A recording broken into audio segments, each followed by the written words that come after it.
റഷിദ എന്ന് പറയുന്നത്. എന്തിനാ സോറി പറയുന്നത്? അതൊന്നും കാര്യമില്ല. ബാങ്കിൽ ജോലി ഉണ്ടാ. ഏത് ബാങ്കിലാണ് വർക്ക് ചെയ്യുന്നത് റഷീദ?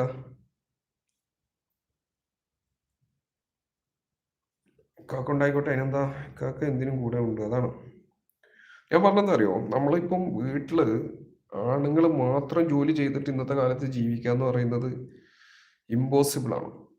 അത് പോസിബിൾ അല്ല. മനസ്സിലായോ? ശരിക്കും പറഞ്ഞു കഴിഞ്ഞാൽ ഇങ്ങനെ സ്ത്രീകളും അല്ലെങ്കിൽ ഭാര്യ ഭർത്താക്കന്മാരെ അവർ തമ്മിൽ നല്ല രീതിയിൽ നല്ല ജോലിയൊക്കെ ചെയ്ത് നല്ല അടിപൊളിയായിട്ട് പോകാൻ പറ്റുന്ന ഒരു സാഹചര്യം ഉണ്ടാക്കണം. അതാണ് ഏറ്റവും ബെറ്റർ. ഫുള്ള് സപ്പോർട്ട് ഉണ്ട്, പിന്നെ എന്തിനാ പേടിക്കുന്നത്?